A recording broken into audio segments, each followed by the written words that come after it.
आज का हमारा टॉपिक है improvements in Mendeleev's periodic table chemistry part FSC part second chapter number 1 periodic table हमारा चैप्टर है। तो मेंडलीव के पीरियोडिक टेबल में जो बाद में जो इम्प्रूवमेंट्स किए गए थे आज हम उनके बारे में देखेंगे। इससे पहले आपने पढ़ा था कि मेंडलीव के पीरियोडिक टेबल में कुछ डिफेक्ट्स थे। थोड़ा सा वो डिफेक्ट्स अगर मैं आपको रिवाइज कर दूं, एक तो मेंडलीव का पीरियोडिक टेबल जो है वो एटॉमिक मास की बेस पे तरतीब दिया गया था एलिमेंट की, तो वो एक गलत तरतीब थी। उसके बाद 1913 की बात है। 1913 में एक केमिस्ट मोजले ने डिस्कवर किए atomic masses, discovered atomic number discovered atomic numbers of element. जब मोजले ने 1913 में एलिमेंट के एटॉमिक नंबर डिस्कवर किए तो आपकी बुक्स में 1911 1911 लिखा हुआ है, वो गलत है। इसका जो दुरुस्त जो डेट है वो 1913 है, 1913 है। जब मोजले ने एटॉमिक नंबर दरियाफ्त किए एलिमेंट्स के तो फिर पता चला कि ये एटॉमिक मासेस नहीं बल्कि एटॉमिक नंबर ही है जो हमें एलिमेंट की सही प्रॉपर्टीज बता देता है। तो एक तो इंप्रूवमेंट ये की गई थी कि बाद में पीरियोडिक टेबल को एटॉमिक नंबर की बेस पे जो है वो तरतीब दिया गया। बच्चे पहला इंप्रूवमेंट था फर्स्ट इंप्रूवमेंट ये है इंप्रूवमेंट के एलिमेंट को एटॉमिक नंबर की बेस पे तरतीब दिया गया। Later on element were arranged on the basis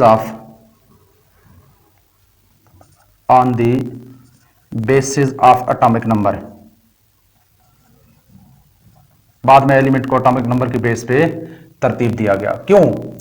क्योंकि एटॉमिक नंबर जो है वो हमें एलिमेंट के प्रॉपर्टीज सही बता सकता है, एटॉमिक मास नहीं बता सकता। एक तो हर एलिमेंट का एक मखसूस एटॉमिक नंबर होता है, फिक्स होता है, जो किसी दूसरे का नहीं हो सकता। इसी एटॉमिक नंबर को आइडेंटिटी नंबर भी कह सकते हैं एलिमेंट्स के। एटॉमिक नंबर क्या करता है? एटॉमिक नंबर हमें बेसिस फराहम करता है इलेक्ट्रॉनिक कॉन्फ़िगरेशन के। इलेक्ट्रॉनिक कॉन्फ़िगरेशन यानी एटॉमिक नंबर से हमें एलिमेंट के इलेक्ट्रॉनिक कॉन्फ़िगरेशन का पता चलता है, और इलेक्ट्रॉनिक कॉन्फ़िगरेशन हम बेसिस प्रोवाइड करता है, बेसिस फराहम करता है किस चीज़ के? प्रॉपर्टीज ऑफ एलिमेंट के, एलिमेंट की खसूसियात के बारे में। प्रॉपर्टीज ऑफ एलिमेंट्स की खसूसियात के बारे में हमें एटॉमिक नंबर जो है वो इस तरह से बता सकता है कि एटॉमिक नंबर हमें बताता है इलेक्ट्रॉनिक कॉन्फ़िगरेशन के बारे में। एटॉमिक नंबर से हम इलेक्ट्रॉनिक कॉन्फ़िगरेशन मालूम कर सकते हैं, फिर इलेक्ट्रॉनिक कॉन्फ़िगरेशन से हमें एलिमेंट के प्रॉपर्टीज का पता चल जाता है। तो इस तरह से जो बाद में जो पीरियोडिक टेबल को अरेंज किया गया वो एटॉमिक नंबर की बेस पे अरेंज किया गया। और इस तरह से जो मेंडलीव का जो पीरियोडिक लॉ है उसको भी अमेंड किया गया, उसके अंदर भी तरमीम की गई, तब्दील करके उसे मॉडर्न पीरियोडिक लॉ बना दिया गया। Modern periodic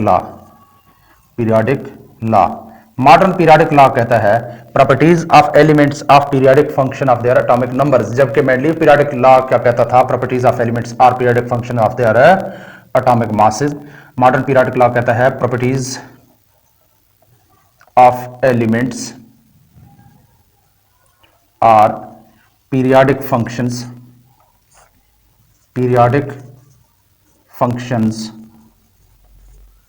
of their atomic numbers, जबकि मेंडलीव का जो पीरियोडिक लॉ था वो कहता था properties of element are periodic function of their atomic masses. तो ये कहता है एटॉमिक नंबर, ये डिफरेंस है दोनों में। और उसके बाद मेंडलीव के पीरियोडिक टेबल में एक और अमेंडमेंट ये की गई कि उस वक्त जो नोबल गैसेस थे वो दरियाफ्त शुदा नहीं थे। बाद में नोबल गैस दरियाफ्त हुए तो मॉडर्न पीरियोडिक टेबल में बिल्कुल राइट साइड पे देखें, यहाँ पे राइट साइड पे ये एक एलिमेंट्स का एक अलग ग्रुप बना दिया गया। 8th ए ग्रुप या 18 ग्रुप भी इनको कहा जा सकता है। ये सारे नोबल गैसेस हैं बिल्कुल पीरियोडिक टेबल के राइट साइड पे। अच्छा जी, तो हम कहेंगे introduction of,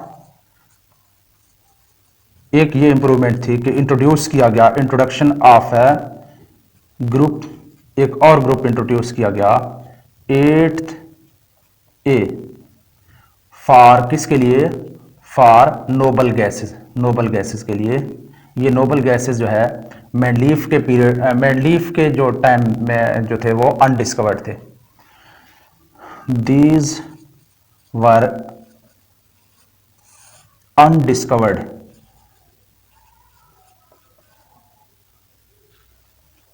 in Mendeleev's time. ये मेंडलीफ के दौर में उस वक्त ये अनडिस्कवर्ड थे, बाद में जब ये डिस्कवर हुए तो इनके लिए 8th ए ग्रुप इंट्रोड्यूस किया गया। उसके बाद मेंडलीफ के पीरियोडिक टेबल में एक मसला ये था कि जो एलिमेंट हैं ये वाले group second, beryllium, magnesium, calcium, स्ट्रांशियम, barium, ये जो एलिमेंट थे, इन एलिमेंट के ग्रुप को और ये zinc, cadmium, mercury, zinc, cadmium, mercury, इनको एक ही ग्रुप में रखा गया था। इस तरह से मेंडलीफ के पीरियोडिक टेबल में कुछ यूं थे: बेरिलियम, मैग्नीशियम, कैल्शियम, स्ट्रांशियम और बेरियम। उसके बाद ये जिंक, कैडमियम और मरकरी को इसी ग्रुप में रखा गया था। जिंक, कैडमियम और मरकरी को इसी एक ही ग्रुप में रखा गया था। हालांकि ये जो एलिमेंट हैं जिंक, कैडमियम और मरकरी, इनके प्रॉपर्टीज और हैं और ये जो एलिमेंट हैं इनके प्रॉपर्टीज और हैं, तो इनको गलती से एक ही ग्रुप में रखा गया था। बाद में एक और इंप्रूवमेंट की गई कि सब ग्रुप इंट्रोड्यूस किए गए पीरियोडिक टेबल में। तो इंट्रोडक्शन ऑफ टू सब ग्रुप्स, दो सब ग्रुप पीरियोडिक टेबल में इंट्रोड्यूस किए गए। इनमें से एक था सब ग्रुप